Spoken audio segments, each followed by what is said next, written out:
Hello friends, कैसे हैं आप सभी। आई होप आप सभी अच्छे होंगे। आपके एग्ज़ाम की तैयारी भी बहुत अच्छी चल रही होगी। अभी जैसा कि हमारे हाफ ईयरली एग्ज़ाम आने वाले हैं, तो सबसे पहले तो आपको आपके एग्ज़ाम के लिए बेस्ट ऑफ लक। तो क्या होता है गाइस कि जब हमारे एग्ज़ाम आ रहे होते हैं तो हमारे मन में बहुत सारे तरह तरह के क्वेश्चंस आते हैं कि हमारे इतने मार्क्स आ पाएंगे या नहीं आ पाएंगे, क्या हो अगर हमने जो क्वेश्चन पढ़ाई नहीं वो एग्ज़ाम में आ जाए। तो ऐसे क्वेश्चंस हमारे दिमाग में घूमते रहते हैं। तो आज मैं आपके लिए लेकर आई हूँ 5 ऐसे एग्जाम टिप्स जिन्हें जानने के बाद आपका कॉन्फिडेंस बढ़ जाएगा। आप एग्जाम में जब बैठेंगे तो आप कॉन्फिडेंट होकर बैठेंगे और आप एग्जाम में अपना बेस्ट से बेस्ट प्रेजेंटेशन दे पाएंगे। तो देखते हैं क्या है वो टिप्स। तो वीडियो को स्किप बिल्कुल भी ना करें और हो सके तो अपने फ्रेंड्स के साथ भी इसे शेयर कर दे। तो फर्स्ट टिप है हमारा अटेम्प्ट ऑल क्वेश्चंस।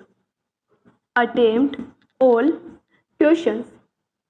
कई बार क्या होता है कि जब हमारे सामने आया पेपर और हमने देखा कि ये क्वेश्चन तो हमें आते ही नहीं है। आधे क्वेश्चन मतलब ऐसा तो नहीं है कि आपको बिल्कुल ही नहीं आते, जो टॉपिक है क्वेश्चन में उसके बारे में भी आप लिख सकते हैं।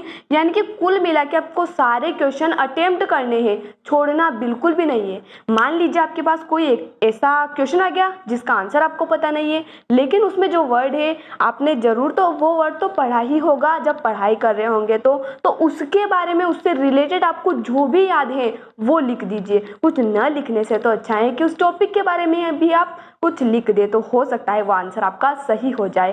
और इससे ये भी नहीं लगेगा कि हमने कुछ भी नहीं लिखा है, ताकि हमें बाद में ये ना लगे कि हमने तो कुछ लिखा ही नहीं, तो नंबर कैसे आएंगे। तो पहली बात, सारे क्वेश्चंस को अटेम्प्ट करना है। उसके बाद सेकेंड बात आती है follow the sequence. Follow the sequence यानी कि हमने सारे क्वेश्चन तो अटेम्प्ट कर लिए, लेकिन हमने ऐसे किया, पहले फिफ्थ वाला लिख लिया, फिर सेकेंड, फिर थर्ड, फिर सिक्स्थ। तो ये कुछ अजीब अजीब नहीं लग रहा गाइस। तो आपको क्या करना है, सीक्वेंस को फॉलो करना है। अब आप बोलोगे कि हमने तो फर्स्ट वाला क्वेश्चन कर लिया, सेकेंड भी कर लिया, थर्ड भी कर लिया, फोर्थ तो हमें आई ही ना, तो हम सीक्वेंस को कैसे फॉलो करें। तो आप हो सके तो उसके लिए आप स्पेस छोड़ दीजिए। तो ऐसा तो नहीं है ना कि वो 2-3 पेज का आंसर भरा ही जाएगा। आप मार्क्स देख के भी पता लगा सकते हैं कि ये क्वेश्चन कितनी लाइन में हो जाएगा, तो उसके लिए आप जगह छोड़ दीजिए। बाद में भी आप लास्ट में उसको लिख सकते हैं, कुछ ना कुछ तो लिखना ही है। यहाँ पे बात क्या है कि पहली बात तो यही है कि कुछ ना कुछ तो लिखना ही है, सारे क्वेश्चन को अटेम्प्ट करना है। और दूसरी बात है फॉलो द सीक्वेंस। इसके बाद तीसरी बात जो कि क्या है, बहुत ही ज्यादा इंपॉर्टेंट है। अब हमें क्या करना है, राइट क्लियर वर्ड्स।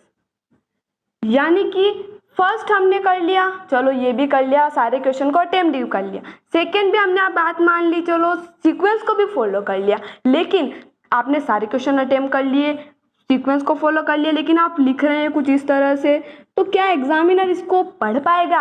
वो पढ़ेगा क्या, ऐसे घूर घूर के देखेगा क्या? नहीं ना गाइस। उसको देखते ही क्लियर आंसर दिख के उसका मन खुश खुश हो जाना चाहिए कि वाह क्या लिखा है बच्चे ने, चलो नंबर दे ही देते हैं। तो उससे क्या है कि आगे भी चेक करेगा वो, तो उसका मूड अच्छा हो जाएगा, यार राइटिंग एकदम मस्त है यार बच्चे की, तो चलो नंबर दे ही देते हैं इसको।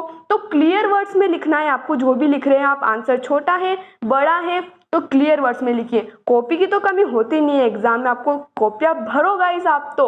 और लॉन्ग आंसर होते हैं तो उनको भी सब ठूस ठूस के नहीं लिखना है गाइस, वो थोड़ा आराम से लिखो आंसर को, तभी तो एग्जामिनर भी आपको आराम से खुले खुले नंबर देगा। यहाँ तक बात क्लियर है। अब फोर्थ बात जिसमें आती है हमको सबसे ज्यादा दिक्कत, क्या आती है, लॉन्ग आंसर में। हमने टॉपिक पढ़ लिया है, लेकिन अब उसमें लिखे क्या ये तो हमें पता ही नहीं है।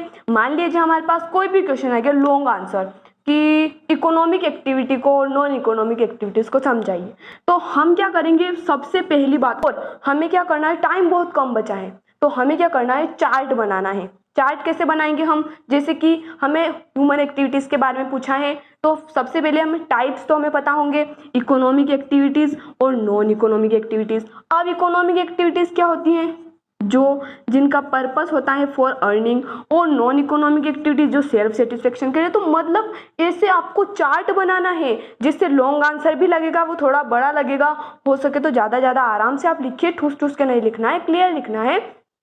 और हमें क्या करना है, चार्ट मेथड को फॉलो करना है।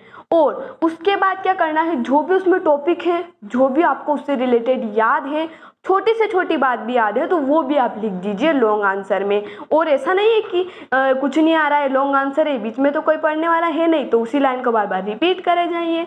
कभी एग्जामिनर ने पढ़ लिया पूरा आंसर तो गए मार्क्स। तो यहाँ तक बात क्लियर है गाइस, लॉन्ग आंसर को कैसे लिखना है।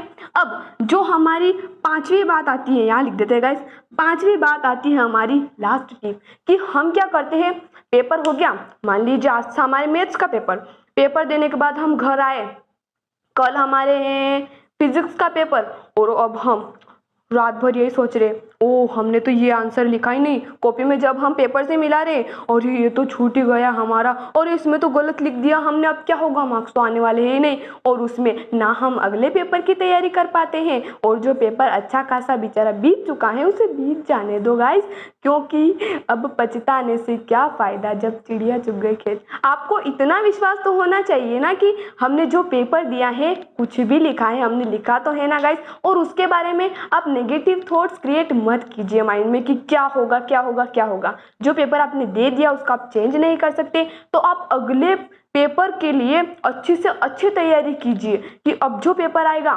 पिछला पेपर खराब हो गया इसका मतलब ये तो नहीं कि सारे पेपर खराब हो जाएंगे, आप अगले पेपर की पूरी जी जान से तैयारी कीजिए। तो आई होप गाइस आपको वीडियो पसंद आया होगा, और अगेन आपको आपके एग्जाम के लिए बेस्ट ऑफ लक। मिलते हैं अगले वीडियो में नई जानकारी के साथ, तब तक के लिए धन्यवाद।